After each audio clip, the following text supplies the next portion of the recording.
My name is Linda Vilagazi.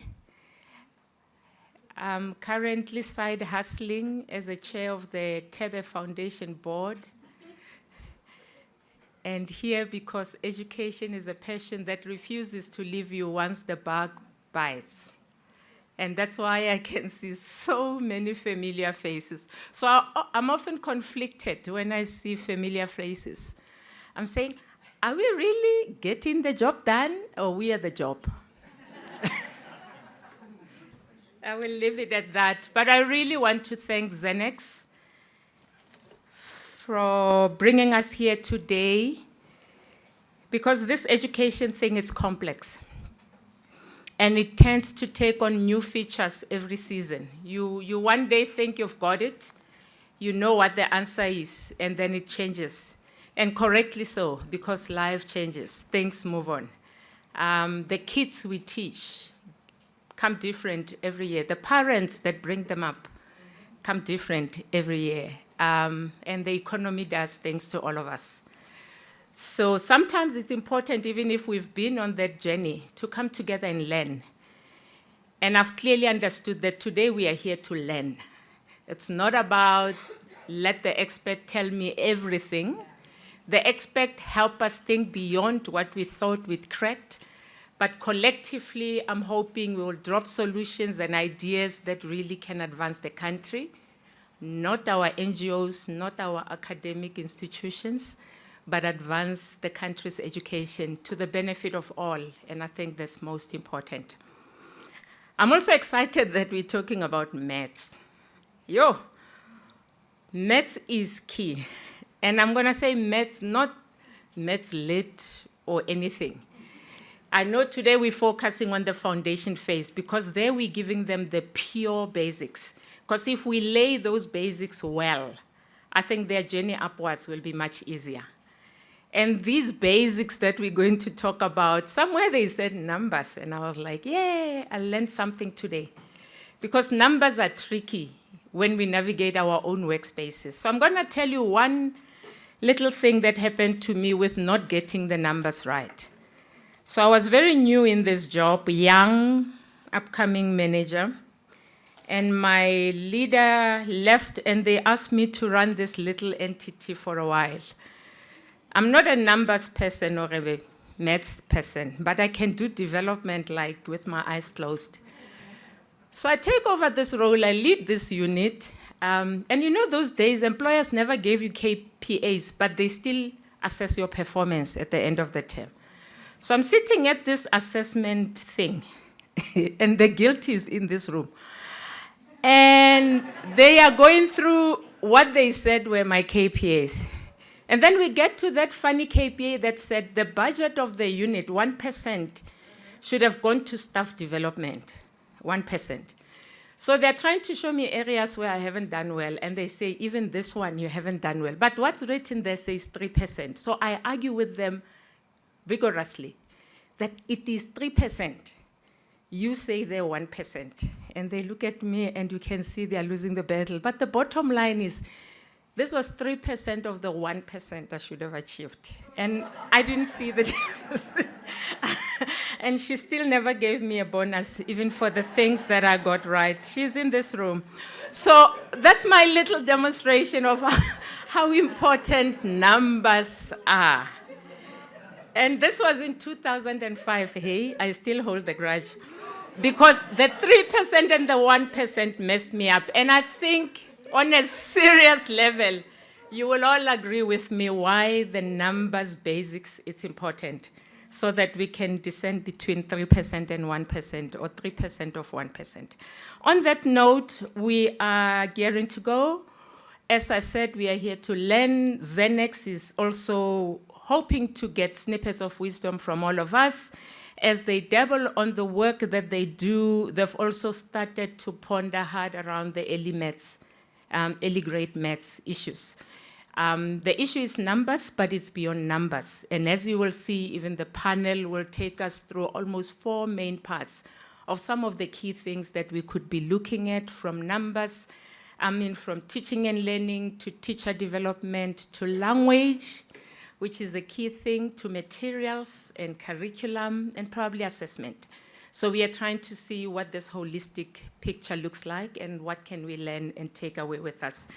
To get us going today, we're going to ask the Zenex chair of the board, Ms. Thandi Olaine, who has been with Zenex for quite a number of years, but she comes with a wealth of experience as a human rights lawyer as well as an activist. She's an admitted advocate, a shareholder in various private sector organizations, sits on boards of various trusts, and she also chairs the Legal Resource Trust, as well as the Zenex Foundation, as I said. Her legal skills are applied in various spaces, and I think even our space is benefiting daily from her wealth of wisdom. Over to you, Sister.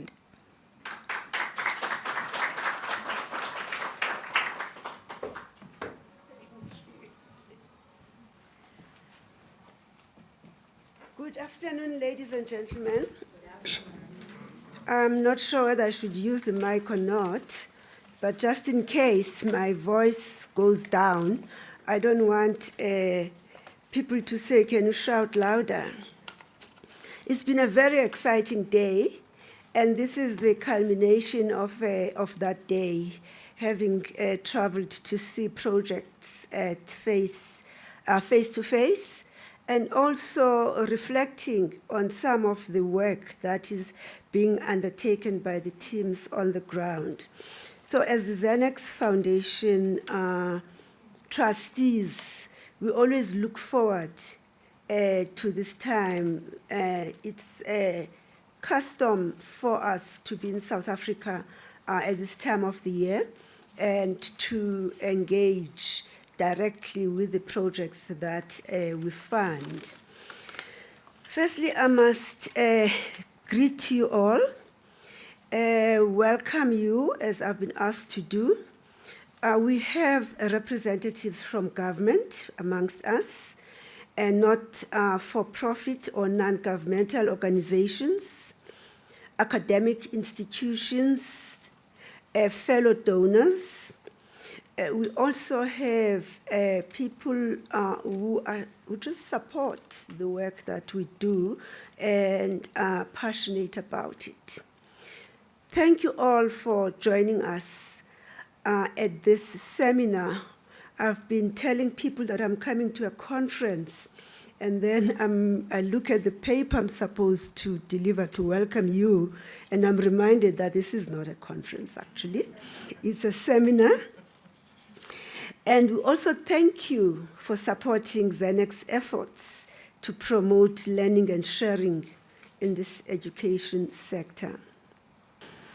As I've said, these engagements are very important for us. Firstly, as the Zenex team, because I think one of their KPIs relates to their stakeholder engagement. So when we have to mark them, they can say, you remember the seminar. It's not about numbers. It's about the stakeholder engagement. So it's important to us to also as the trustees, because we are charged with approving all the numbers. And you can approve numbers in isolation. And I think that's what happened in this country from 2009 to 2017. that some senior leaders were approving numbers without understanding what was behind the numbers. So for us, it's important to also see through to what is behind the numbers. So it is an opportunity for us to interact with the people who are key to the success of the Zenex programs, and for us to also deepen our understanding of the issues on the ground. It also allows us as trustees to be responsive in providing strategic guidance for Zenex. So as our stakeholders, we invite you to talk to the trustees and be able to say, actually, Zenex could do this better, but don't be surprised when we ask you how. And you know you don't have enough time to tell us how. So you will be giving the Zenex team a lot of work, because as we say to them, oh, we got this question. What do you think of it? So, but it is quite helpful in our engagements. We also would like to emphasize the importance of the work in early grades. When we were in Soweto at Aurora and at the Curtis Ngondo schools, we were two different teams because time didn't permit for all of us to come together. And in coming together over lunch and over drinks, we were able to compare notes and to realize how one school operates in relation to the other. And that it gives us a moment of pause, because depending on what resources a school has, from people, leadership, to services, and to infrastructure, it can have a huge impact on the success of the programs. And so once those schools are at higher grades, and how they are chosen to join those schools also has a huge impact in terms of the outcomes. So we've got to understand as Zenex and as the trustees that what you put in will give you the results of what you get out. Oh, this is very important. Zenex will be 30 years old next year, and hopefully we'll be able to celebrate that with some successes. And we see the early grade programs as building strong foundations, and we're hoping and looking forward to strengthening our engagements with those. We were also, and we continue to be encouraged to meet the Minister of Basic Education, Ms. Siviwe Gwahube. I know her name has been a challenge for a lot of you. It's Hu, not Gwarube.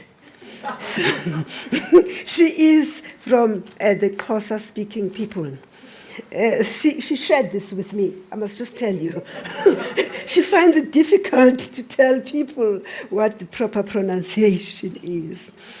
However, she did, and she continues to reiterate her commitment to supporting work in the early grades.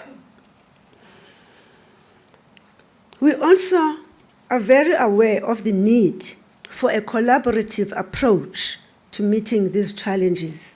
And I won't go into outlining the stakeholders, but I liked when somebody said, teachers must not blame the parents.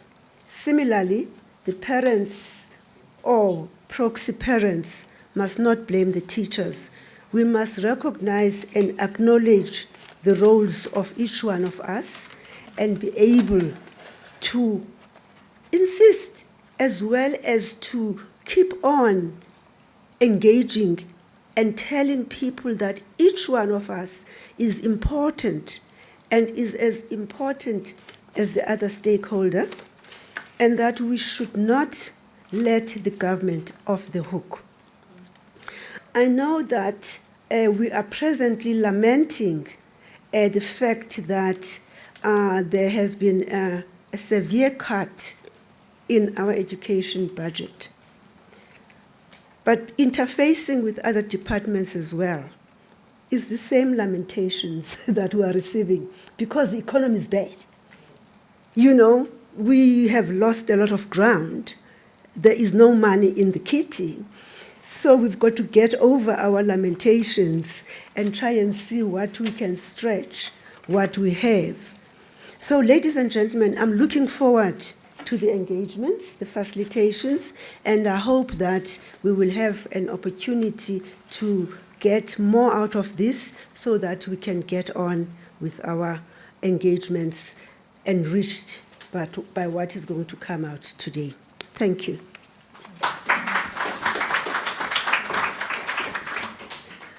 Much, much appreciated, and thank you for the warm welcome, Advocate Olaine. Next, we're going to hear from Zenex. I guess it's befitting because they've asked us to come here, but I also want to guess that they would share with us what prompted them to put this seminar together and what sort of questions have bothered them or what sort of insights they picked as they navigate this complex space. And to do that, Dr. Fatima is going to be taking us through Zenex thinking. Dr. Fatima Adams, she comes with an amazing experience from academia, from NGOs. As a chemistry scientist, she developed a deep interest in education and started pondering around the issues of maths and science. And she really wanted to know, instead of just teaching it, how do we make it stick when it's being taught? Because you can learn to teach others, but then you keep realizing, even though I teach them well, it's not sticking. And I think from where she is now at Zenex, she's doing exactly that, to understand those little points where we need to close the gaps that could be troubling us. Fatima, over to you.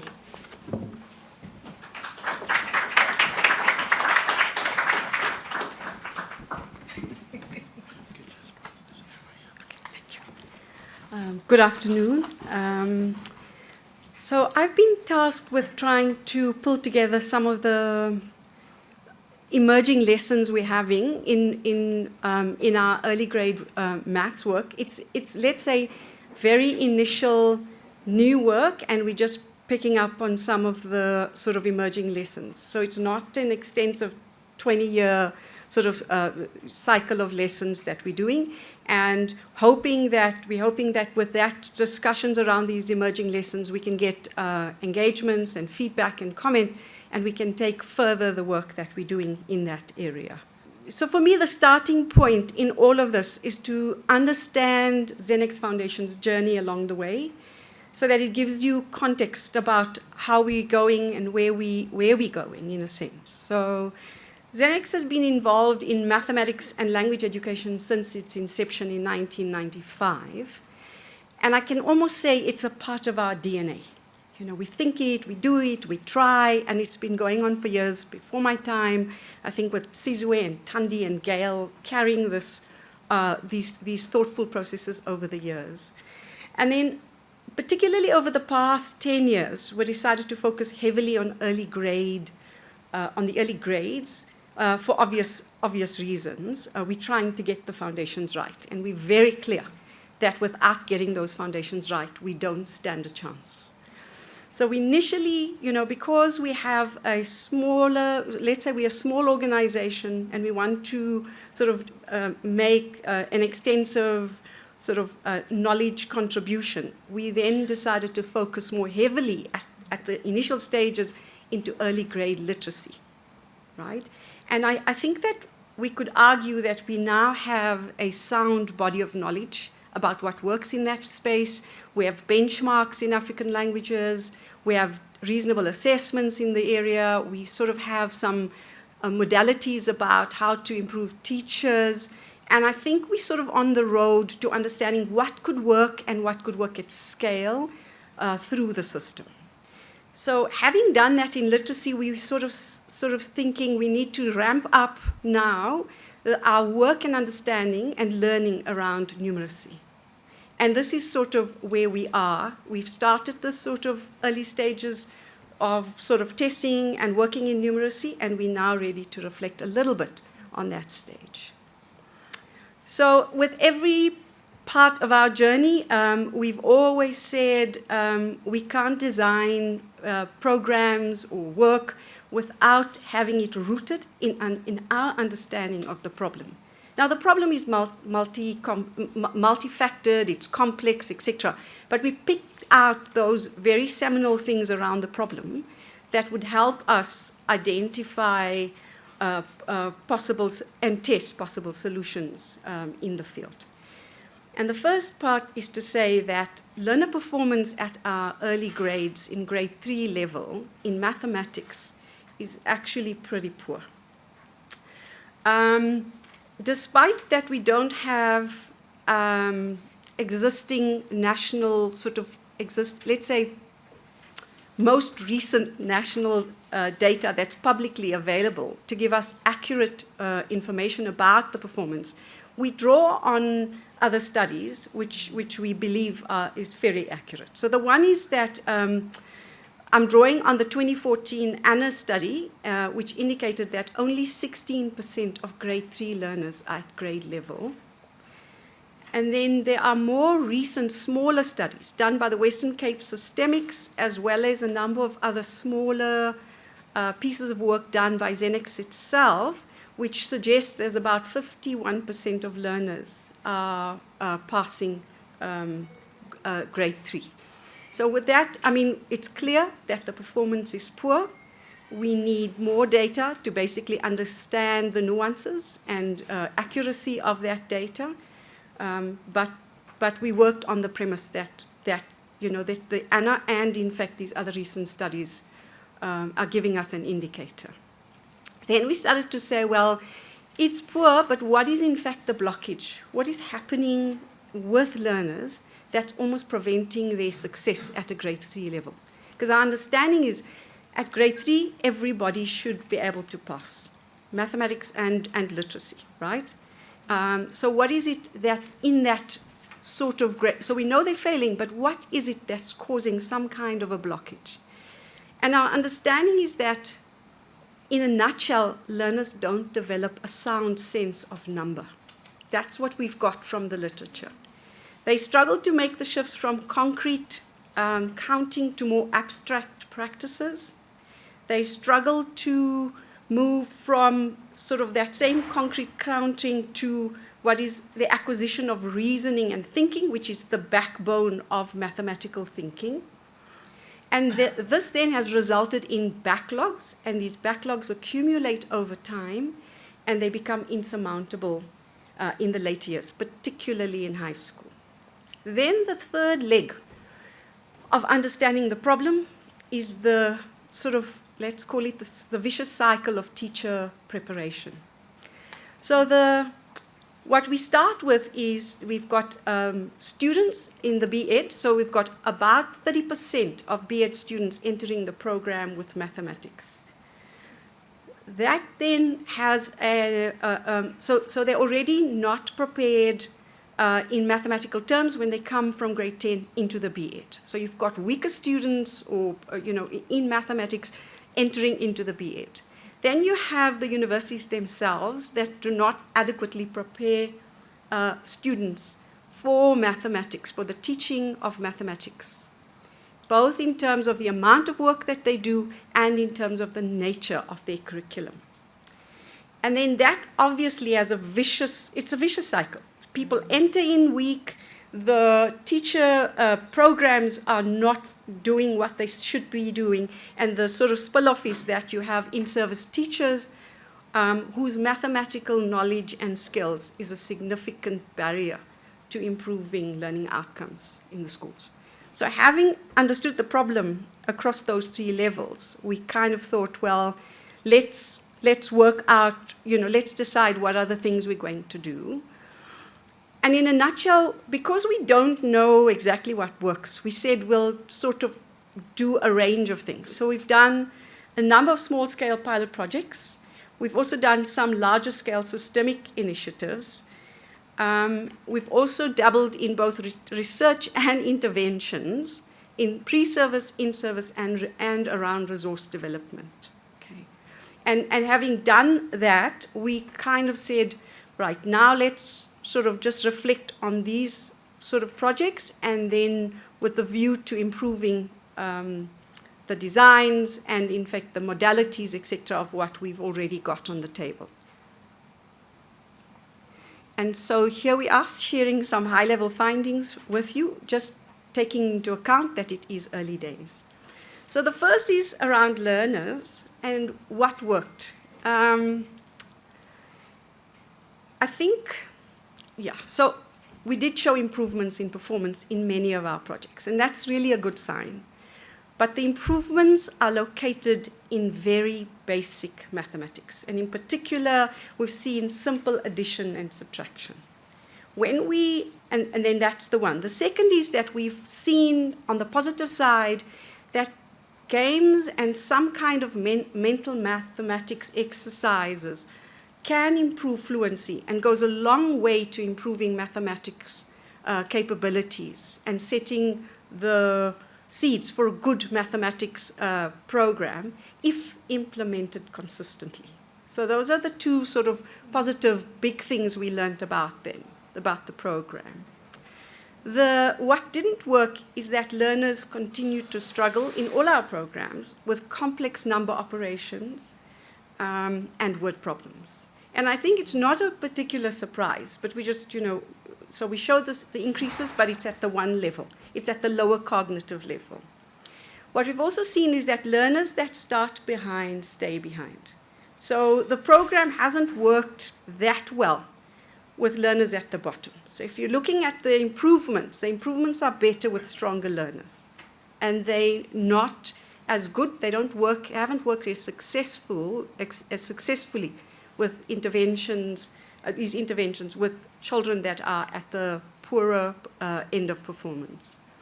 And then lastly, it's just, also on learners, it's really a particular sort of statement which is in our grade R project. The underage learners performed extremely poorly. And it's a problem because parents have nowhere to send their children. So they're sending their children to grade R before they are age appropriate. And those learners have not done well at all. And it's something we need to think about. In terms of recommendations in this area, we're suggesting that we engage more robustly about how we can design for the poorest performing learners. And that's a very, very difficult ask. And maybe we need a differentiated program, right? Because otherwise we're only going to focus on the top or the middle and top learners. And then we must think about designing so it includes a more conceptually grounded work for learners. Because we can see that if we don't have that, we're going to sit with learners only improving on basic procedural tasks that are very simple. Then in terms of curriculum coverage, I don't think we've seen anything new, but it's something we found, is that curriculum coverage is low or poor. And I refer to Eric Scholler's work here because he talked about, and he's talking about it for a long time, the disjuncture between time available and time required to complete the curriculum. And he sort of has estimated, using his work, that there are realistically 140 days available for teaching, but the curriculum requires 200. Now that tells you that it is impossible even if you want to get it right. And then thirdly, around the curriculum, is that there is some concern that the curriculum may be overloaded or designed inefficiently. So we've got repetition and we've got the way in which the curriculum is structured is not building on learners' previous work. And it almost designed in ways that views mathematics in these discrete, fragmented ways. So the recommendation in this sort of area of curriculum coverage is to say, we suggest that the curriculum for the early grade mathematics is reviewed. We also recommend that there's an alignment of the ATP to available time so it doesn't become so unrealistic, and that we also think about ways in which we reduce time loss due to inefficiencies in administration, examinations, and any other elements of the school activities and operations. Okay, then we come to the backbone of the schooling system around learning and teaching, and those are our teachers. So in terms of in-service, what we kind of seeing in our projects is that most teachers' lack of understanding of number, their own understanding of number, affects how they teach. That leads them to focus in a way on procedural sort of activities at the expense of understanding. So it becomes rote, it becomes technical, technicist if you like, and procedural. They're unable to move children explicitly, from notions around concrete learning to abstract mathematical ideas. And because of this, short teacher orientation programs don't seem to work. They're not sufficient to get teachers over that difficulty. Then in terms of pre-service, what we've seen is that it takes time to influence work and curriculum reform in universities. Universities, I don't want to say they are law unto themselves. They operate with high levels of autonomy, to be nice. And so because of that, there's high variations, high differences in what they deliver and what they think they should deliver, all of those things. And it takes time to actually influence. So we must actually, keep in mind this when we do work with universities.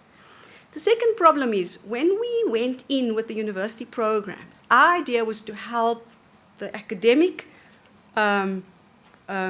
bridge. So we were focused more on bridging the gap for the students coming in. So we were saying the students are weak, or they don't know the maths, or they did mostly maths lit. Let's work on programs that will help the university students get up and running. And then what we found in our projects is that the problem is not only with students, is that the problem also lies with university lecturers. And they also have problems with their own mathematical and pedagogical knowledge and skills. And so our recommendations are that for in-service, we must consider higher dosages for teacher training and support. We can't do a spray and pray. But we must also take into account cost, sustainability, and impact. Because if we do, at the one end, you got a spray and pray. You got 2 hours a year, and you rush everything, and you get nothing. And then at another level, you got somebody focusing hours and hours on one school and 5 teachers. Now, both those don't work if we want to scale and we want something to be embedded into the system. So we need to think about a kind of balance. And Stephen Taylor often calls it the sweet spot of cost and impact, sustainability. So we need that sweet spot, but for a lot of programs, they're sitting on the thin level, which is 2 days and then expecting teachers to be magically changed. It's not actually going to happen.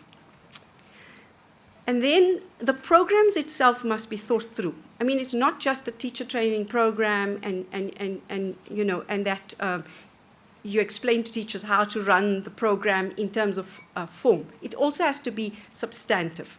And when I say that, I mean that we need to focus on conceptual development for teachers and not just procedural technical stuff.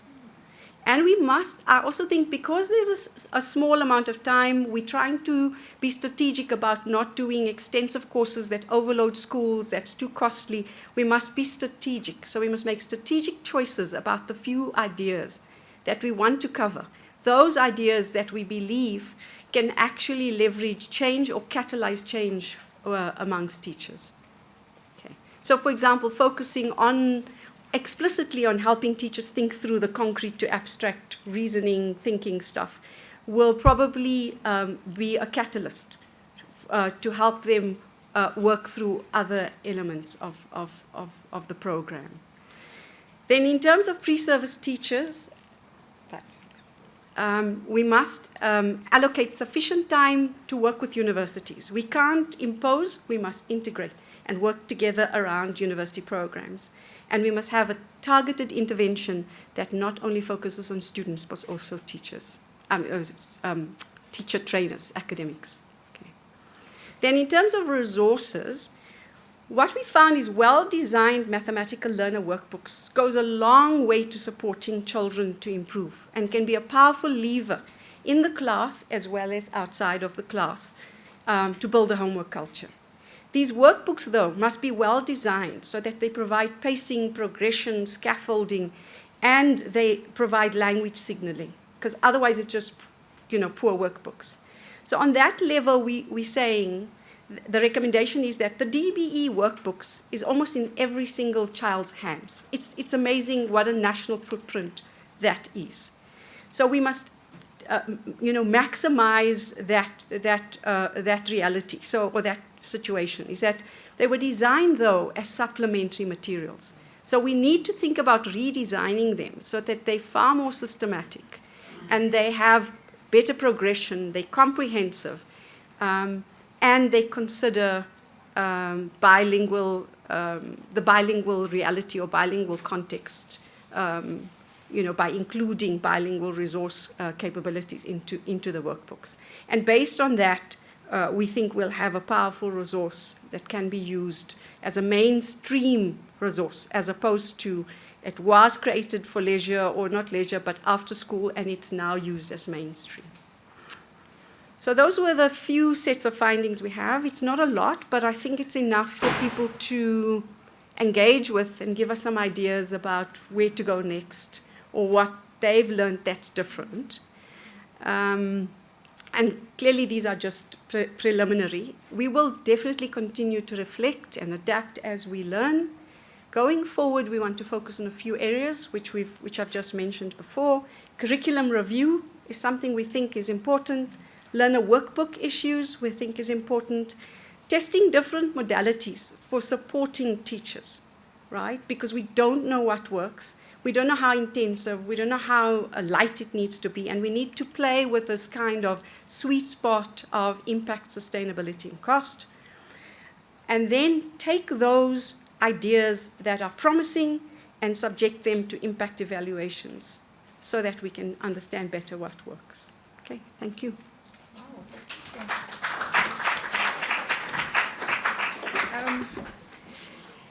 I was really concentrating going with that because thank you, Fatima, you really were prompting a lot of thinking. And at some point I wondered if the next 2 hours is sufficient for all the issues you raised, because I thought each requires some depth. But then we have a panel that's going to take us through all the areas that Fatima spoke about, but just give us their own depth into that. And I just want to say, for me, this seminar, and sometimes I add my own objective to people's objectives, but I think for me, just listening to Fatima and their wish to carry on with the depth of looking into the areas she raised, is that some of us in these rooms could even raise a hand and say, I'm looking into that. And therefore, we can, with speed, be able to come to some outcome, because time is not on our side. I think it's time that we call the panelists. That is going to be led by Gail, who is the current CEO of Zenex. She said, please ignore her arm. She's not in pain. It's just a little inconvenience. And knowing Gail, the energy is still there and the body is amazing. We are hoping that the panelists would prick our imaginations, but also give us some great nuggets and ahas like Fatima started. We call upon Professor Nosisi Vesa, who's from, thank you, the University of Benda. She's the Deputy Vice Chancellor for Research and Postgrad Studies. Welcome, Nosisi. Dr. Kimberly Porteous. Thank you. She's the Executive Director of the Nelson Mandela Institute for Education and Rural Development on Material Designs and Use in Early Grade Mathematics. There's the materials that we pondered on. And next is Nikki Roberts. Prof. Nikki Roberts, the Director of Kelelo Consulting. Great in assessment and monitoring the work that we do. Last but not least is Mr. Gary Powell, who is also joining us as the Senior Education Specialist from the University of Cape Town School Development Unit on Teacher Training.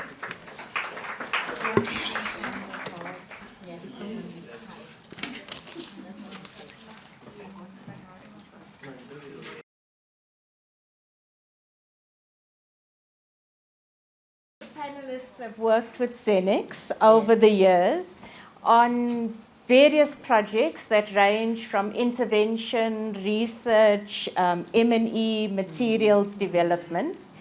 The second, you will see that they all have a strong academic background, but it's also grounded in work on the ground. And third, they have expertise across a range of subjects in areas in mathematics. Earlier, Linda said from initial teacher training to in-service to issues about curriculum, issues about language in mathematics, etc. Now, in having said that, that gives me a problem. Because we don't have a lot of time, and I've got to manage this vast experience that sits in front of me, and already they're angry with me because I said we're not going to use PowerPoint slides.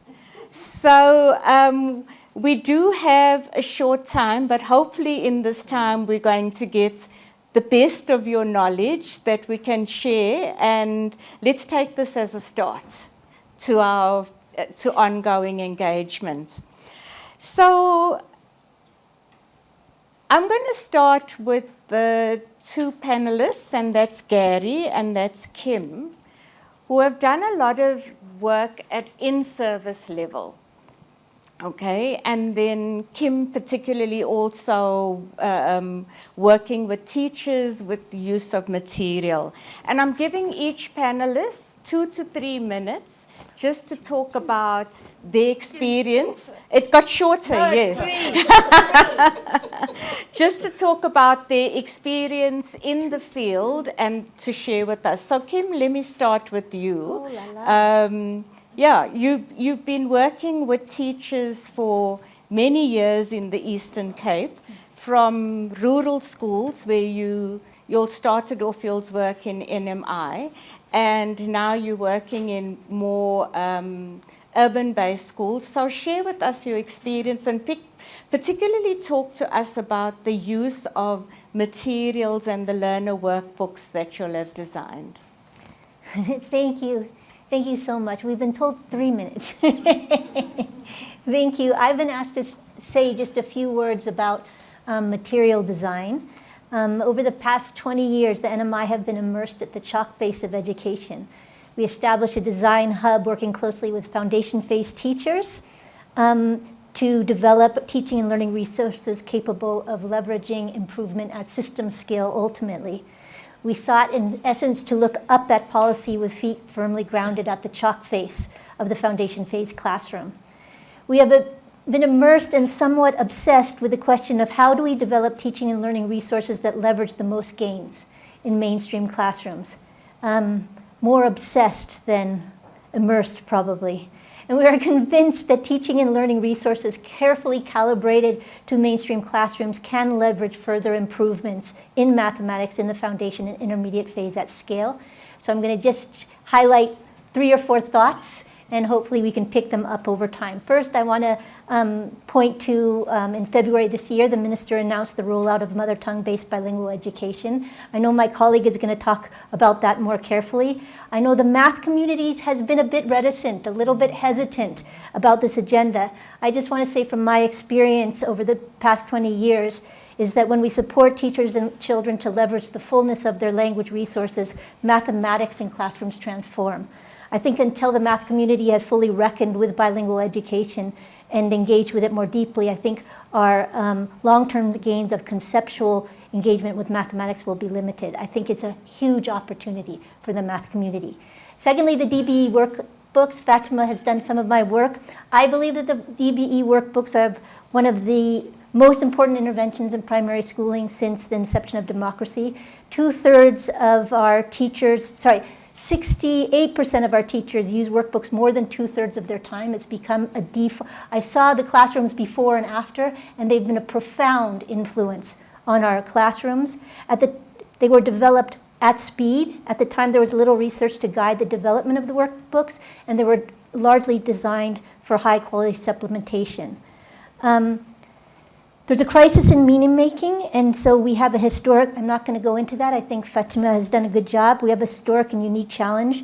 The function of learner workbooks will be maximized when they're developed as a primary teaching tool and when they are designed to increase teachers' relationship with mathematics as a meaningful whole, starting from grade 1.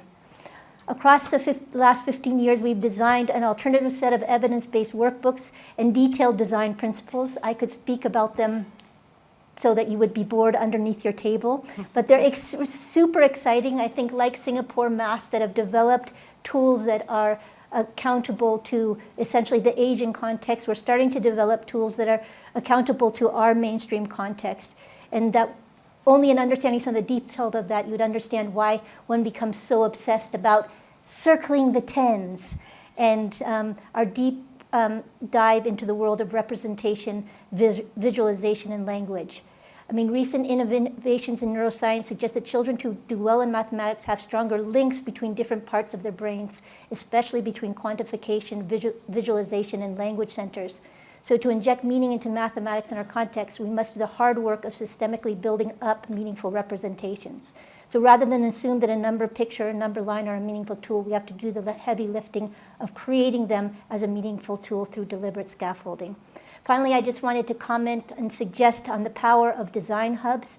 I would propose that high-impact material design is long-term work at the interface of theory and tight embrace of classroom practice rather than the work of consultants. We need to develop long-term design hubs and develop mechanisms through which hubs inform teaching and learning materials at system scale. And I would hope that over time we can develop a better relationship between DBE and the research community in the area of material design and development to maximize the impact of the teaching and learning resources we invest into the system. So let me stop there. Thanks, Kim. Kim, if I can come back to you just now to talk about the relationship. You know, I know you'll have done a lot of work around the learner workbooks with, that learners use. How that impacts on teaching and supports the teacher in the classroom. But I'll ask you to hold on that, and I'll go to Gary. Gary, you've been involved in teacher training, both at in-service and at pre-service. I wanted you to share some of your experience around supporting teachers, because I think that's the nub of it. We all know that that's where change is going to happen, the teacher in the classroom. So over to you to share some of your lessons with us. Thanks, Gail. Yeah, so, you know, we've always thought and pondered around what's the most effective way to develop teachers further in the field, in-service teachers. And just in order of effectiveness, you know, subject-specific, math subject-specific especially, teacher professional development qualifications are probably the top of the log because there's vested interest. People want to graduate. There are exams, and so naturally they work hard. But what's important here is that most of the continued professional teacher development programs, like the advanced certificates and advanced diplomas, are 2-year part-time. So it gives us a longer period, and they are quite intense because of the qualification, a longer period over which to work with teachers, which is a long-term. Now I want to come back to that. Long-term is important because it starts to help develop habits of mind with teachers, and the habits of mind eventually percolate into classrooms, and they become things that the teachers can't help doing, and we hope that those are good things. Following teacher qualifications are certified short courses, and then of course workshops that we're familiar with, and various other training programs. In the projects that I've worked in, we've always started off with coursework. Coursework, workshops, short courses always provide a good basis to work with. And then we move into site support, supporting teachers in the classroom, showing them that it can be done in the class with their learners, co-teaching. And then eventually these evolve into PLCs, we hope. And I want to say that some of in the Zenex project we ran a couple of years ago, those PLCs are still going. I'm still picking up questions, mathematics queries coming up with those PLCs. And it's a natural process, you know. I want us to think about how we think about teacher professional development, especially for early mathematics teachers. And there are questions that I want to ask, and it's based on my experience again. Are we simply handing out phase level content and then linking this to research in an effort to up it to the next level, and especially in coursework, you know? Although we can't discount working with phase level content, which gives teachers sometimes, allows them to model approaches to teaching. But we've been doing it for years. And I always think, 20 years, I'm tired of running workshops with worksheets with teachers, showing them how to teach. Yes, it's exciting. I take it back to the kids. The kids are excited, and they will do it, and everybody's. But what has it really developed? Is it sustainable? And to what extent is it sustainable? Are we developing a deeper knowledge and understanding among targeted teacher audiences?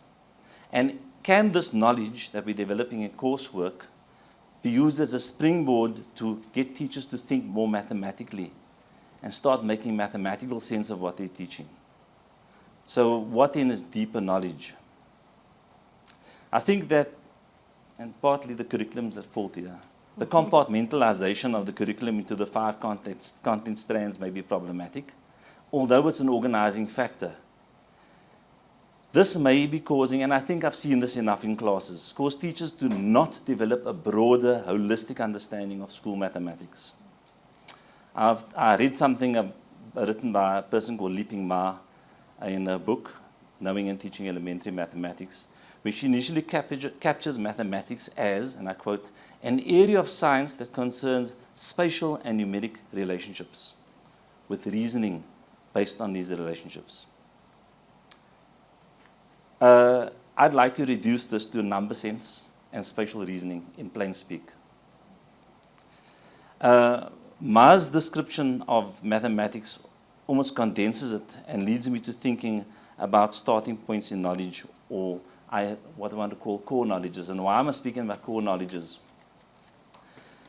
Because I'm sure every teacher has reached a stage with a kid in a class where they feel that tension at the back of their heads. They can't get this kid to understand, and say to themselves, this child knows nothing. But we all know something. So core knowledges are innate knowledges that we all possess, and even animals possess. It's the abilities to recognize collections, judge aggregates. That aggregates lead to how muchness, right? Which is pre-counting. A location, direction, and distance that leads to your geometrical skills and knowledges. I don't have enough time to go into the core knowledges and talk about it, but if you're interested, people like Elizabeth Spelke and Stanislas de Haan have done some very interesting work in this. So why core knowledges? And as I've said, you know, sometimes you don't know where to go to with a kid, or teachers don't know where to go to with a kid. If the teachers know what these core knowledges are, they'll know where to start working with the teachers. And in a lot of our courses, you'll round up. Sorry. So, I think that the core knowledges can inform big ideas in mathematics, which was mentioned in the presentation. I think that the regard for big ideas can break down the compartmentalization. I think teachers can be developed to think in terms of big ideas. And they should be able to integrate topics more appropriately and more effectively. They should see the connections. So we know that highly effective teachers are able to do this.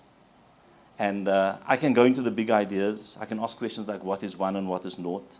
Why are all squares rectangles? But I'm not going to. And this should be a start in terms of how we engage with teachers. And then lastly, I want to say, Gail, we must be sensitive as to how we engage with teachers on another point. We must avoid intensive projects, going to light touch, long-term approaches, and not put them into a burnout mode. And again, I say develop these habits of mind so that what they learn, they can't unlearn. What they practiced in class, they can't unpractice in their own classrooms. Thanks, Gary. I think Gary is raising something for us to think about in how we think about teacher training. And I'm glad you echo the same as what Fatima is saying. These 2-day workshops that happen, and as you also say, giving teachers worksheets to go home with and back to the classroom are not enough. You have to do professional development that has the knowledge component as well as the practice component. And both you and Kim talk about then teachers owning their own development and learning through PLCs. So I'm going to move over to Nikki, because Gary introduced us to this issue of knowledge and then touched briefly on how the curriculum is designed and what some of the issues. And I know you've written, you've spoken about extensively. Talk us through some of the issues that you think about curriculum reform. And it's a great opportune moment because the Minister and the DBE is looking at a review. And also, you've done a lot of thinking about assessment, maths assessment. So over to you in your 3 minutes. Okay. Thanks, Gail. So just to be clear, I was brought up under apartheid and I've got a really healthy disregard for authority.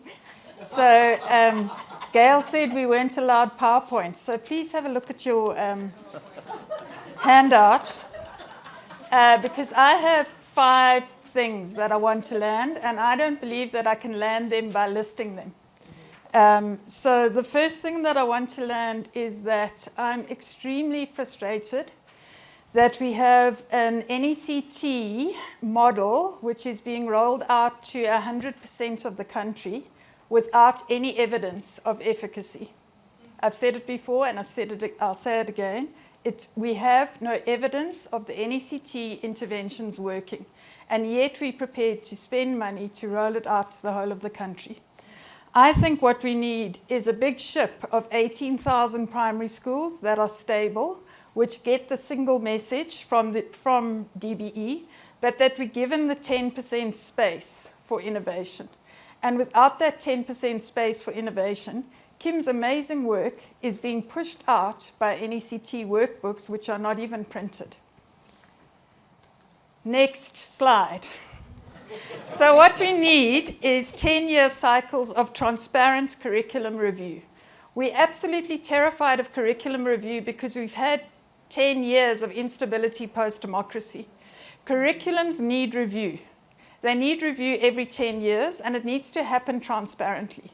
So we can't have someone from an Asian country coming in, redesigning our curriculum, it being called curriculum strengthening, and we sit here saying, very nice, thank you, Japan. I'm the prof who shoots from the hip, right? So I'm very concerned that we don't have a phased curriculum design that says 2025, this is what's happening. 2035, all the research that Kim Balawande and everybody's doing feeds into something that's predictable and separated from political power. It concerns me a lot that a minister's main lever for change is a curriculum change. So now what do I think? So that's process. Like, I'm really scared that our curriculum is being changed by people who have the best intentions in place, but it's being held very tightly to their chests, and it's based on evidence from other cultures and no evidence from within South Africa. The second part of my talk is around what do I want to see changing in the curriculum, because the curriculum is really a problem. So we've kept it because we needed the stability, but it's deeply flawed. The first thing is that we have to lower the starting point. We can't have studies that show us that our children are 2 years behind.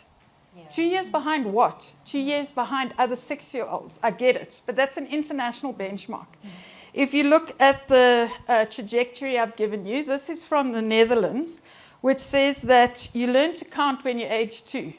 Well, in South Africa, you learn to count when you're 5 or 6. Therefore, we need to be acknowledging that we're not having all of these parents engaged in hot-housing their children, teaching them in multiple languages, because they also have to learn to count in 2 languages in South Africa, right? So we can do it in 7 years, but we can't do it with the kind of on-ramp that we've set up, which is too high. So just a little reality check on what Fatima showed us. Let's just remember when we think about curriculum change that 84% of grade 3s are not performing at curriculum level. Grade 5s can't answer 47 plus 25 or 700 minus 28.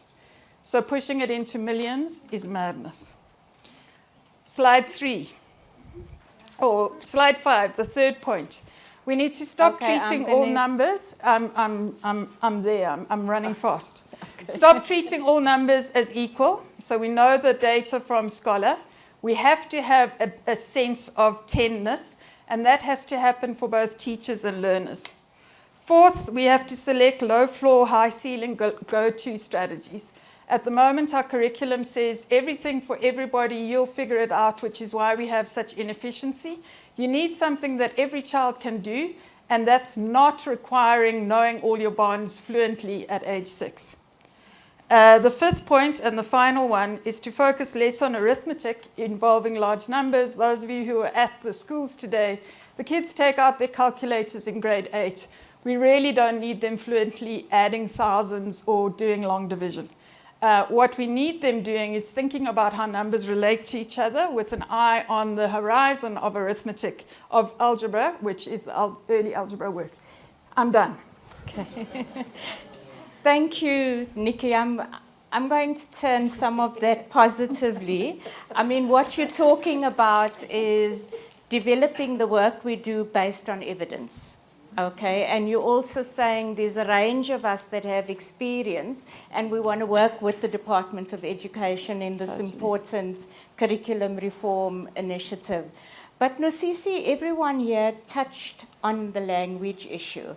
And I suppose it's an issue that all of us are thinking about, especially with the DBE's program to roll out mother tongue-based bilingual education beyond grade 3.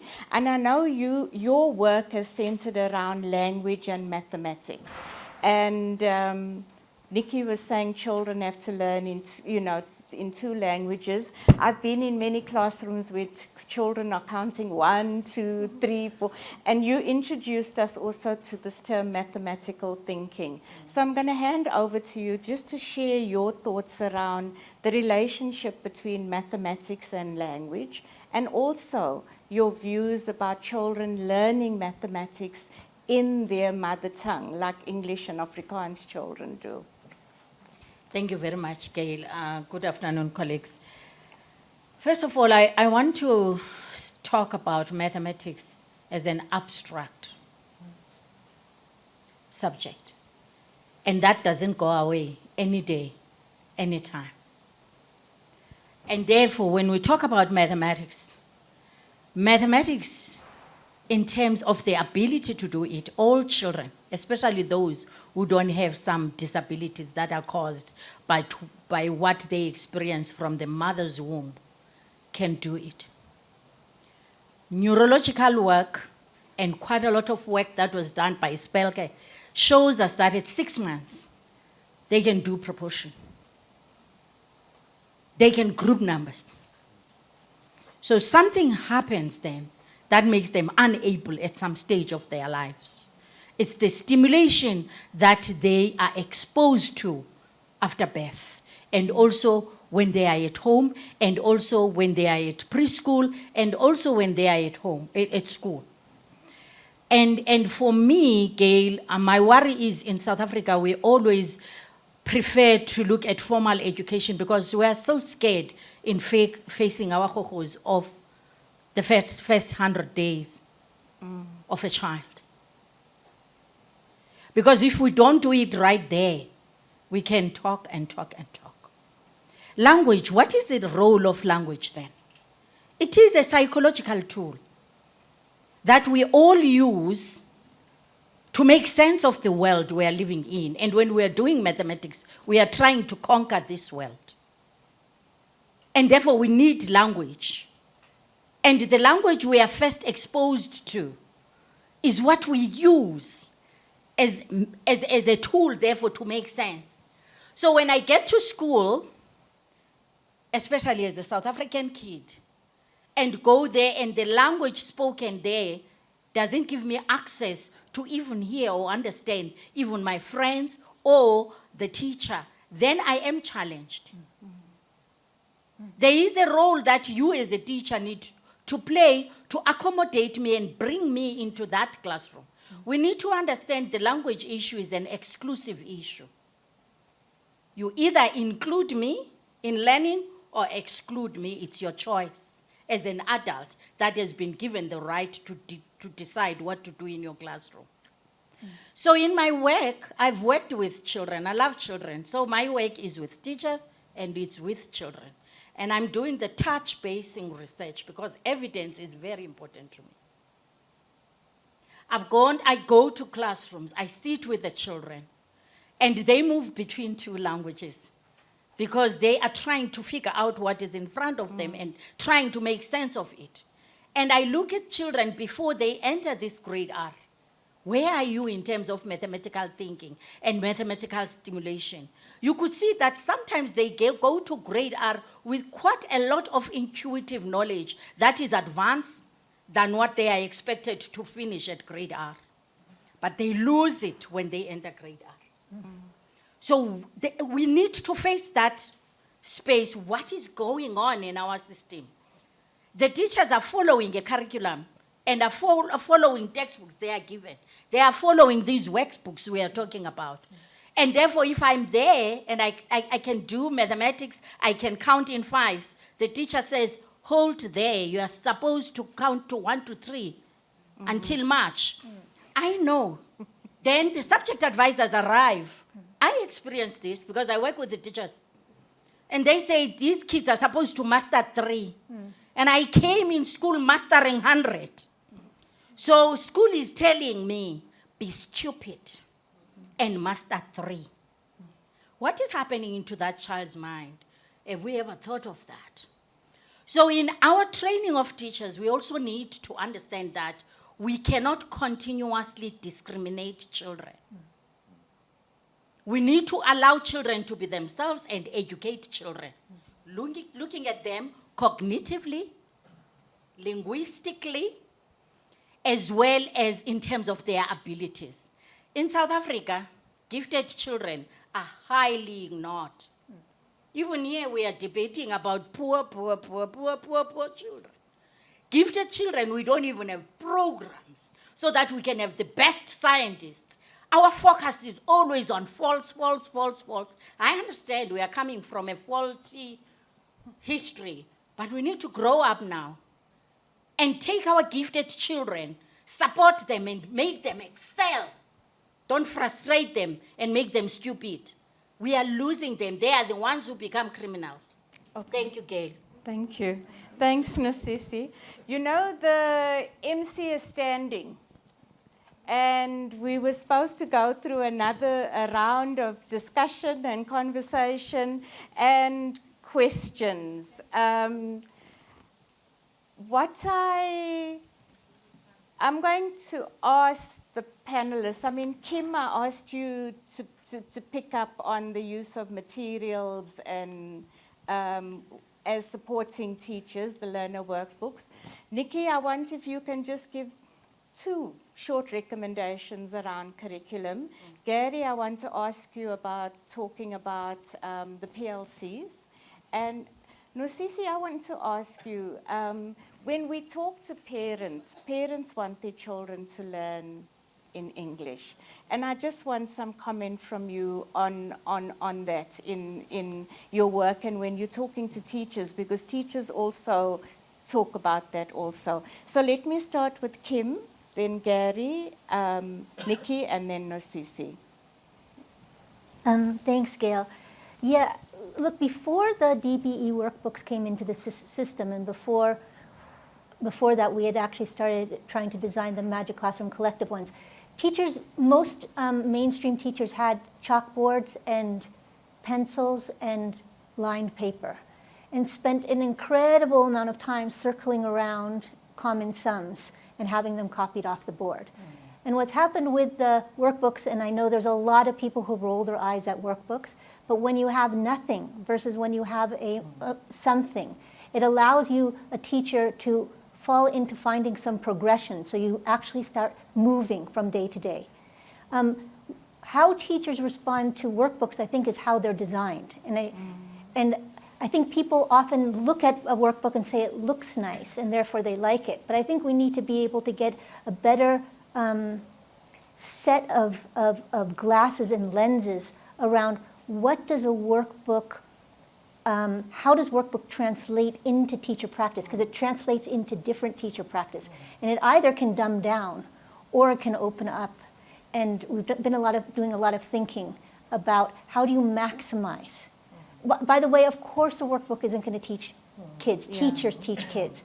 The question is, what is the strongest, given that that's the only support system for a lot of teachers in our schools, what is the strongest way that we can develop it so that it leverages teachers up over time in both their pedagogical practice as well as their relationship to mathematics? And interesting, the two tools that really, really are used in the system right now are the DBE workbooks and the ATPs. And some of that is because the system moderates on that. So teachers are asked to, and there's some dangers in the way they're doing it now because they're moderating based on essentially class works. So before I never saw kids writing at length nonsense into workbooks the way you see it now, because it's being moderated by a lesson tracker. So some of these good ideas get twisted in the classroom level. So we need to be careful in thinking about how do we make a tool that expands teachers' creativity rather than pretends to substitute for teachers' creativity. Okay. And maybe that, Gary, you know, the PLCs actually build on what Kim's saying. Yeah. Well, I mean, in the project a couple of years ago, we set up the PLCs to be PLCs, which ran at the same time as the project. But we normally set up WhatsApp groups for our courses, so that mainly for notifications, you know, lectures cancelled, that type of thing. But we found out afterwards, long after people had graduated or finished the course, that they asked us not to shut down the WhatsApp group. So then you found it started off with adverts for jobs teacher needed, and then they started sharing ATPs, the latest, whatever was being brought out. And then they started sharing worksheets. Then they started asking questions around problems. And so what happened with the Zenex project, that old PLC that we set up on a WhatsApp group, was that it was dormant, it was nothing. And so I forgot about it, that it still existed. And all of a sudden, somebody starts up posts questions. How do you solve this? How do you solve this? And now it's become a matric paper PLC, right down to grade 9. And we're stepping away from it.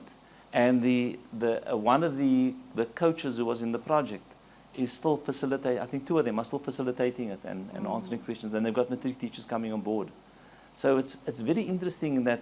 And I think I always thought that, I've had this thing about PLCs, is that they actually got to be organic.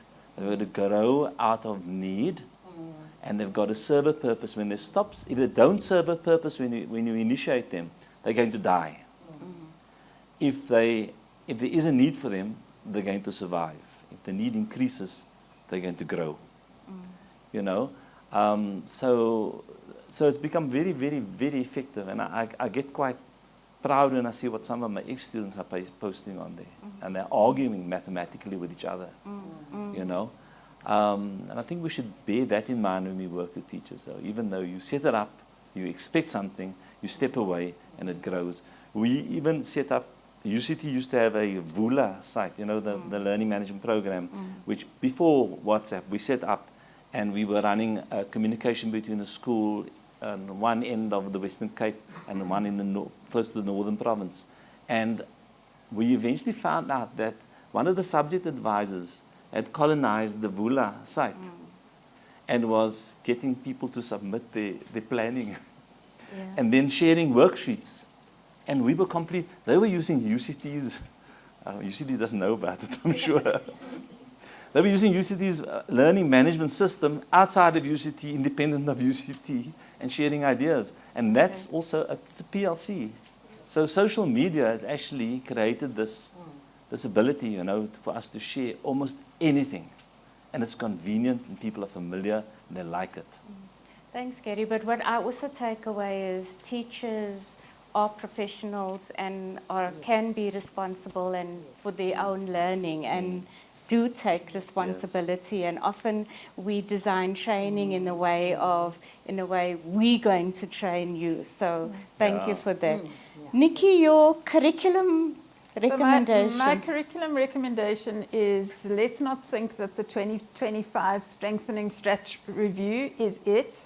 Can we please say that 2035 is when the maths curriculum is thoroughly reviewed based on evidence, because there's been 10 years of design work into joining up assessment, curriculum, and the DBE workbook.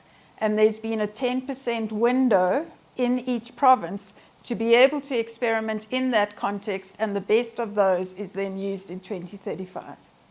Okay, thanks, Nikki. No, Sisi, the hard question of language and parents and, you know, the prevailing thoughts around language. Yeah. Thank you. It makes sense first that parents are scared of their own languages because their languages have never done anything for them. And I think we must never forget that English has power because it's an economic tool. But what I've done in my projects, because I've been working with the same teachers for 6 years, because I really feel like I needed to see them transition and all that. So we've designed a dictionary, English and isiXhosa, illustrative dictionary for mathematics. And they all have it. And what is happening there, because they love the English, but they are beginning to learn more isiXhosa mathematics vocabulary, and it's growing, and the confidence is also growing on the teacher's side. Remember, our teachers are not confident in mathematics, and they do need supporting material that enhance their mathematics.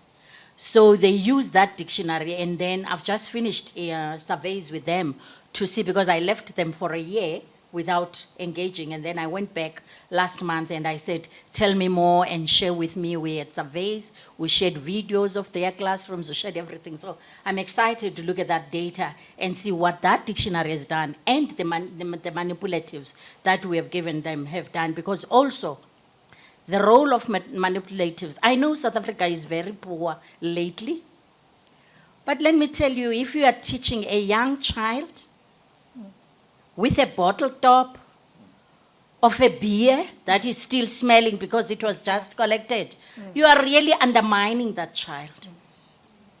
And you are telling that child more than what you are teaching in the classroom, that you have no value, and this is how I will make you learn. So manipulatives are very important in young children's classrooms, because that is how they can relate with the world. With their senses, they need to touch, they need to smell, they need to manipulate, they need to compose and decompose. When we talk about learning, at that age, it has composition, decomposition. If you've ever had young children, they take a toy and they break it. They are not breaking it, they are trying to figure out how it was made. Then they will take it back and try to fix it and cry because it can't be the car it was.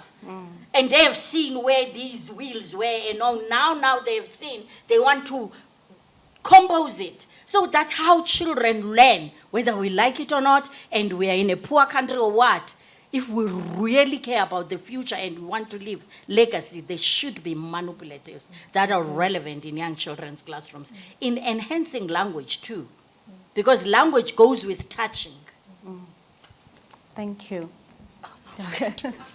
Thanks. MC, I know we're running out of time. Do you want us to just quickly take one round of questions? Okay. Yeah, thank you very much, Program Director. My question is directed to Professor Nikki, but it can go to anybody else, because I think it's important, yes, that we should acknowledge the challenge that we have in as far as curriculum review is concerned. And your suggestion is very much profound to say, let's look at 2035. But my question now is, especially after having listened also to Fatima in the introductory space, to say there is this vacuum between high school and universities, because you are going to need to put a lot of ideas together when we review this curriculum. So what do you think then should be done from now? And by now, I mean as in NOW going forward, so that by 2035, then we can all say, yes, we did it. I think my question is to Gary, in terms of the curriculum that informs teacher education. So we currently have the MRTech, which informs what goes into that curriculum. And I think Professor Nikki Roberts is working on the PrimTED tests to see how we can best introduce standards to improve that curriculum. Do you think the issue in terms of improving the teacher education programs is in the fact that these standards are not legislated as yet, which means they are not imposed, and therefore there is no accountability with bodies such as the CHE? And do you think that is the solution in terms of legislating the standards and therefore feeding back to the teacher education programs? I want to ask a question of Professor Nosisi Feza around the issue of language. I think you've touched on a very critical point around the confidence of teachers. And I wondered whether there is any deeper work and research that is made in connecting the issue of what is the presently used English as a medium of education and the lack of confidence even in English, and the issue of vocabulary just for the teachers in English, and then no vocabulary for the teachers in African languages. And the work you've done, is there research being done in terms of convincing even the parents who seem to believe English is the panacea for all our problems? Thanks. I think my question goes to Gary and slightly linked to the others. Fatima gave a very clear concern point that says the quality of the students is not the only concern in teacher education. It's also the quality of the lecturers in the university. In the things you do, what do you think are the interventions that will then make that problem less? Or should we just clearly be setting higher standards for lecturers as well as for students, clear, that says you cannot be a teacher unless, and you cannot lecture and train teachers unless? Thank you. I'm going to ask Kim to take that question, because you've been involved in the Maths for Primary program that's looking at the maths education and working with lecturers, so that we each take one. Okay, great. Hey? So I think the question to me was 2035 is a long time ago, long time away. I'm comfortable with negative numbers. So I think we need to be focusing on what has been done. I've given NECT and GCA a hard time, but I know they're not bad people. They're trying to do the best that they can. So we need to be taking the curriculum strengthening and to be looking at it in detail. I've got 5 points of what I want to do. And to be clear about lowering the starting point, having go-to strategies, making sure that there is a deeper but not as wide curriculum. And for me, importantly, having my eye on grade 8 and algebra. So what are the skills that are needed for algebra? Because it's not fluent calculation of large numbers, which is what our current curriculum pushes towards. In addition, give us the 10% space for innovation so that things that are being trialed are properly trialed. Like Fatima says, we need some randomized controlled trials to be able to compare Balawande to Magic Classroom Collective to Number Sense to Jumpstart, so that we know which pedagogies are working where and why. Okay, thank you. Gary? Yeah, so just my response is that, first of all, Mr. Tech, which is the policy document which guides teacher qualifications, it's not going to determine at the level of detail that I think we are looking at, that we need to change the way teachers graduate and teach in the class eventually. They're more worried about structure of the qualification, what kinds of courses you have, your knowledge mixes, and that type of thing. Printed, you mentioned, is an attempt. I'm looking at Nikki because I know she's doing some research on printed too. Is an attempt to get a guideline through to, and I'm saying this very cautiously, a guideline through to all the universities for their B.Ed programs to guide them in terms of the approaches. Some of it's published online already, I noticed, some of the materials. I worked on the geometry part of it, and I can tell you now, one of my frustrations is that putting something into text, this is always going to be the problem, putting something into text won't always be read the way you wrote it. And so one of the things we motivated as we left Primted was that there has to be a lecturer education program that has to accompany the materials that were developed by Primted. Okay. And that's the only way we're going to get it, so that the ideas can be exchanged. I don't think you're going to get a university to knuckle under a curriculum, because they're all fiercely independent in terms of their approaches. Okay. And then Sisi? Thank you.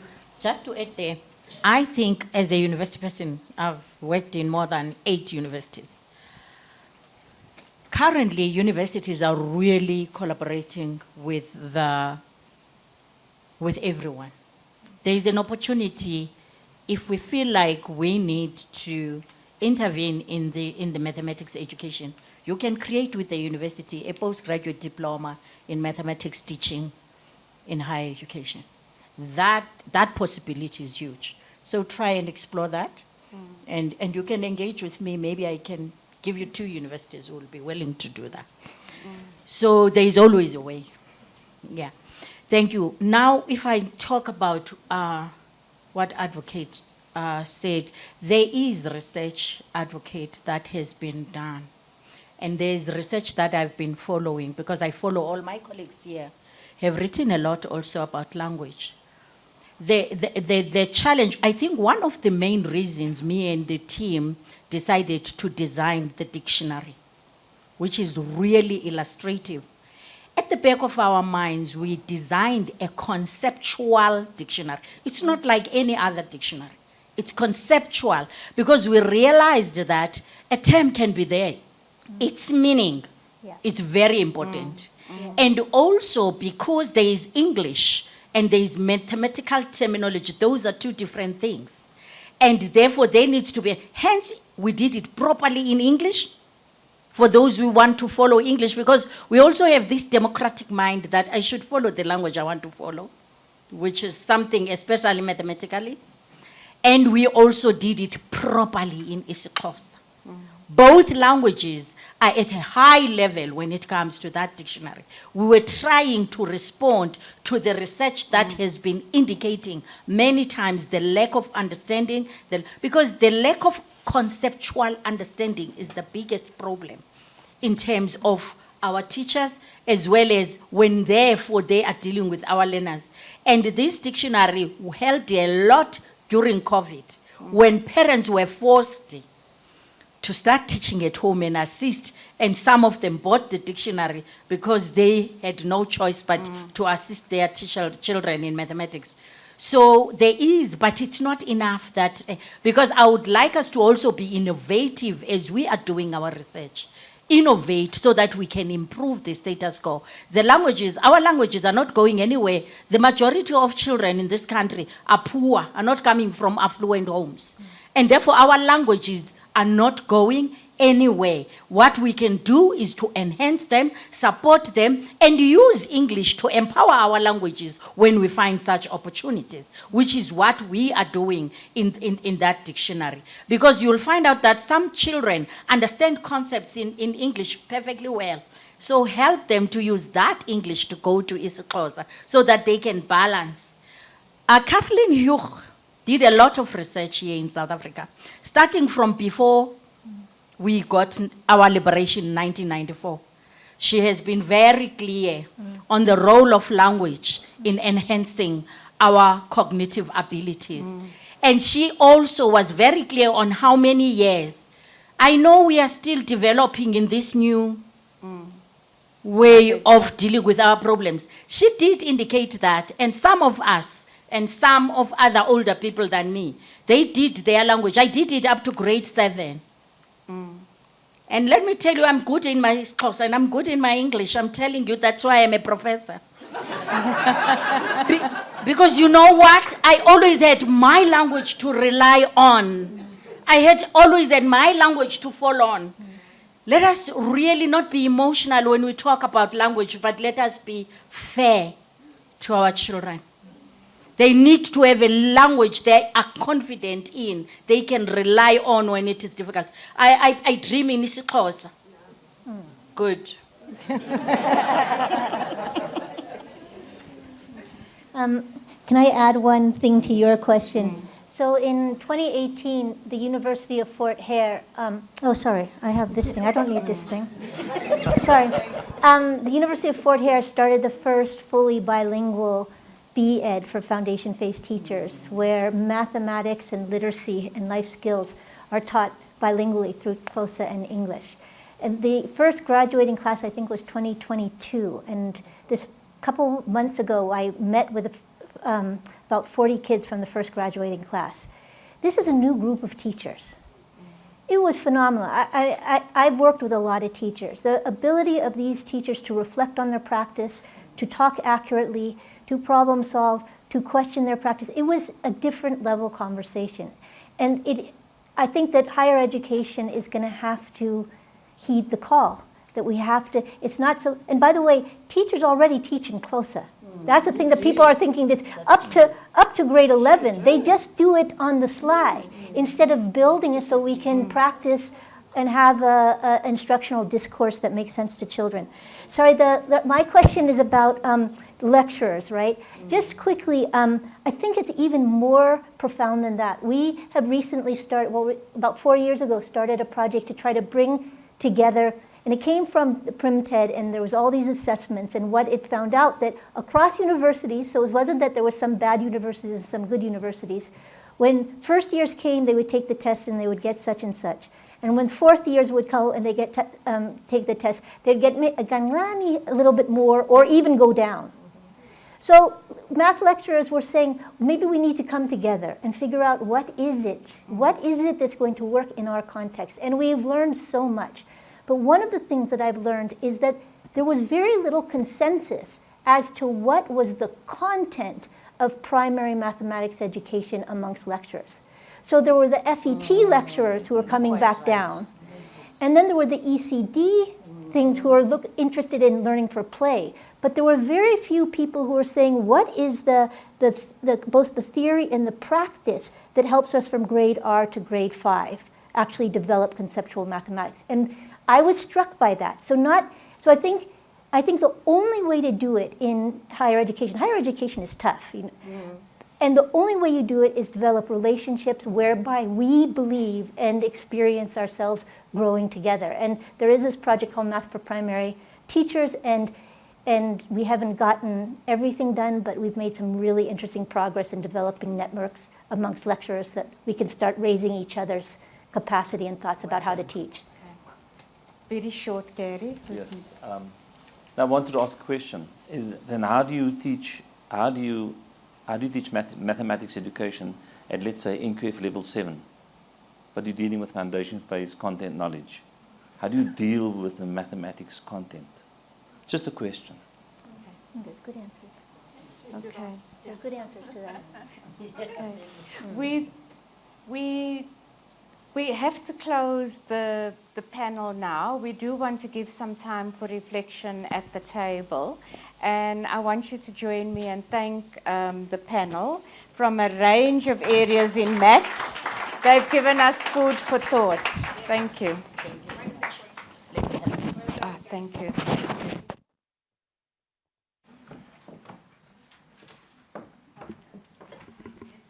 Wow, well done, Gail and team. Sure.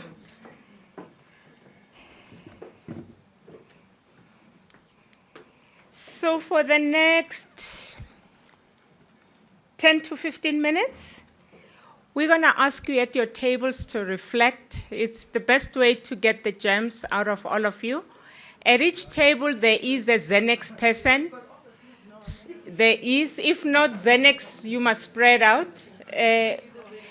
But Andile, you are a Zenex person, Amos. Can we lean on you, Andile? Only today.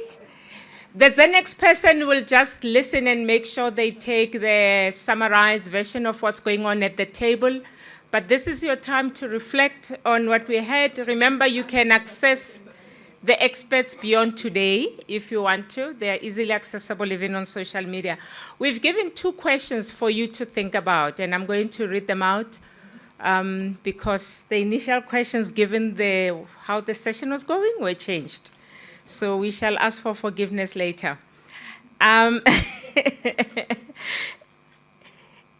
It's for you at a table to say, what is the one idea that you want to offer to Zenex to take forward? Having listened to everything that was being said, what could be followed, what are the issues, what is the one idea you want to offer to Zenex? Remember, Zenex doesn't work alone, so there's a beauty of a collaboration and a bigger team. One idea that you've mulled about on the issues that have been raised about early grade mathematics. The second one is, what is that one thing new that you learned today? We know you are in practice, we know you are in research, we know you do all sorts of things, but something that you picked today that was like your penny drop, your aha, or very new, and you're like, ooh, I did not know that. Just those 2.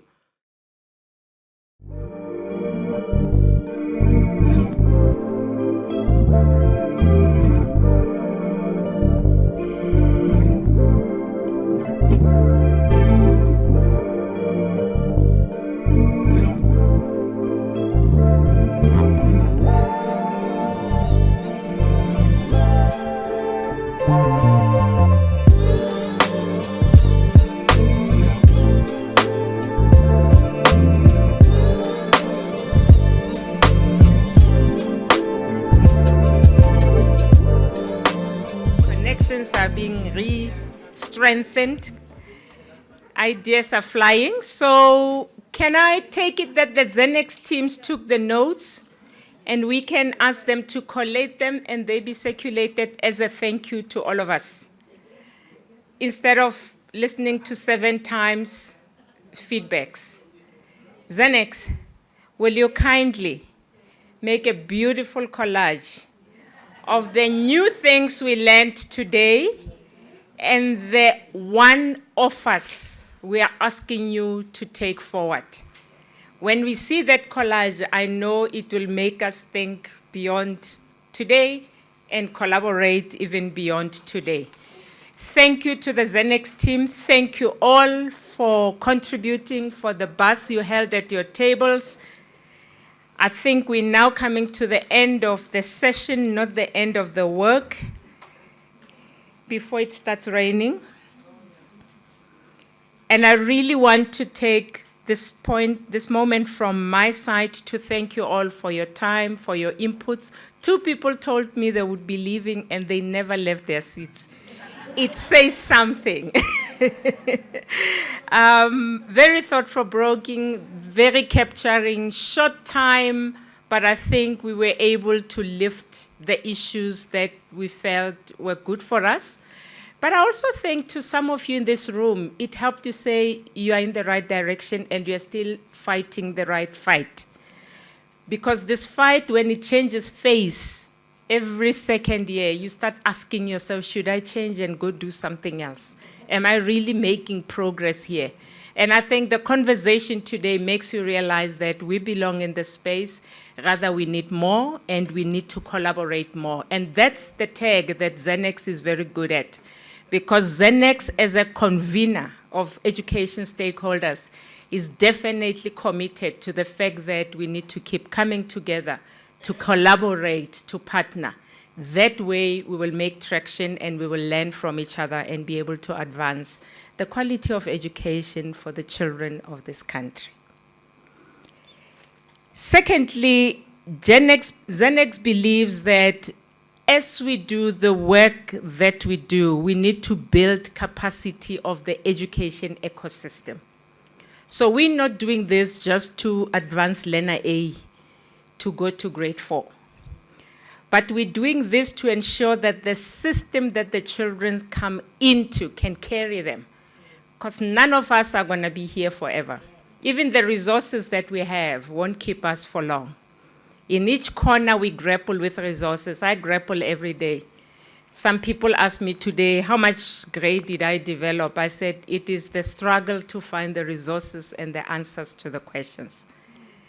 And that is why we try and say, as we do the work we do, how do we capacitate the ecosystem? And all of us must have that occupying our minds. Even if your job is just to create the material, how does the system work with that material? And I think when you come to that level of the material and the system, there are many, many other things that needs to be dealt with by another group, which is the government, the system, the interferences, and the lack of doing something from some of us. So these are questions that I think another layer, another group, another time we need to do, but they continue to preoccupy Zenex. And that's why they keep bringing us together. How do we capacitate the ecosystem? But lastly, from Zenex side, they are forever grateful that you keep coming when they call on you. You keep actively contributing. And the panelists, you keep saying, yes, I'm willing to be vulnerable and share my understanding and as well as my beliefs about what can work. Because when you sit on a chair like this, you're being vulnerable. Some people think you are being an expert, it's a nice job to do. But you're saying, I'm going to say what I think is what should be done. And half of us in the room are thinking, no, but we don't have the evidence. But we know can be done. So to the panelists, thank you. And please, even tomorrow, in my language, they say lekamuso, which means when I come back to you tomorrow, please continue to say yes, because both of us grow and both of us learn. I will not summarize what was said, but I will finally thank the Zenex team that's in the background, that's still outside, making sure that today was excellent, led by the most capable Gail. Even on a sling, she still gets up to come and lead her team. Well done to you, Gail, and team. And from my side, I say thank you, and we shall meet in the sector. I will continue to work on my numbers, perfection. But I'm only grateful to the father of a grade 12 boy because it told me I wasn't alone in this struggle. So this father is called to the school because the teachers want him to come to discuss his son's grades. And he gets to the school and they say, Mr. X, Usibusiso got 6% in maths. Honestly, we need to talk. And he picks Sibusiso up and says, well done, my boy. 6 out of 10, that was his thinking. So he thought Sibusiso is doing very well. Travel safely until we meet again.